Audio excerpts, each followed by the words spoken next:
S பேங்க்ல வந்து வினய் டான்சேன்றவங்க வந்து சிஓ வந்து அப்பாயின்மெண்ட் பண்ணிருந்தாங்களா, அவங்க வந்து எஃபெக்டிவ்க்கு வந்து வந்துட்டாங்க. சோ இவர் வந்து நிறைய பிளான்ஸோட வந்து வந்திருக்காரு. அதை பத்தி டீடைலா வந்து பார்ப்போம். சோ இவர் உள்ள வந்த ரீசனால இந்த எஸ் பேங்க் வந்து டர்ன் ஓவர் ஆகுமா அப்படின்னு சொல்லிட்டு இந்த வீடியோல வந்து டீடைலா வந்து பார்ப்போம். சோ ஃபர்ஸ்ட் அவர் உள்ள வந்த ரீசன் என்ன அப்படின்னு சொல்லி பார்க்கும்போது, இந்த எஸ் பேங்க் வந்து டர்ன் ஓவர் வந்து பண்ணணும். அதனால சக்சஸிவான ஒரு ஆளா வந்து எடுத்துட்டு வந்து போடணும்ல, அதனால இவர் எடுத்துட்டு வந்து போட்டிருக்காங்க.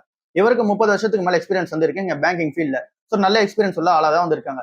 இவர் உள்ள வந்ததுக்கு அப்புறமா என்ன மாதிரியான சேஞ்ச் வந்து எடுத்துட்டு வரலாம்னு பிளான் பண்ணிருக்காரு அப்படின்னா, ஃபர்ஸ்ட் அந்த ஒரு பிளானை பொறுத்தவரை ஸ்ட்ராட்டஜி என்ன அப்படின்னா 4 பில்லர் ஸ்ட்ராட்டஜின்னு சொல்லி ஒன்று எடுத்துட்டு வந்திருக்காரு. அது என்ன அப்படின்னா பீப்புள், ப்ராசஸ், ப்ராடக்ட், டெக்னாலஜி இது நாலுத்துல தான் ஃபர்ஸ்ட் ஃபோக்கஸ் வந்து இருக்கணும். அதை தாண்டி தான் அடுத்த ஃபோக்கஸ். இங்க பீப்புள்னு பொறுத்தல அங்க உள்ள வேலை செய்யறாங்களா எம்ப்ளாயிஸ், அவங்க எல்லாருமே ஸ்ட்ராங்கான ஆட்களா இருக்கணும். எல்லாருமே அந்த டெக்னாலஜியும் வந்து தெரிஞ்சிருக்கணும். அப்புறம் டெக்னாலஜி அப்கிரேட் வந்து நடக்கணும். அப்புறம் இங்க கஸ்டமர் ரிலேஷன்ஷிப் வந்து சூப்பரா இருக்கணும். ஸோ இது எல்லாமே நம்ம ஸ்ட்ரென்தன் பண்ணும்போது இந்த பிசினஸ் வந்து ஆட்டோமேட்டிக்கா வந்து டர்ன் ஓவர் ஆக ஆரம்பிச்சிடும். அப்புறம் இங்க டெக்னாலஜி வந்து அதிகமா யூஸ் பண்ண போதா வந்து சொல்லியிருக்காரு.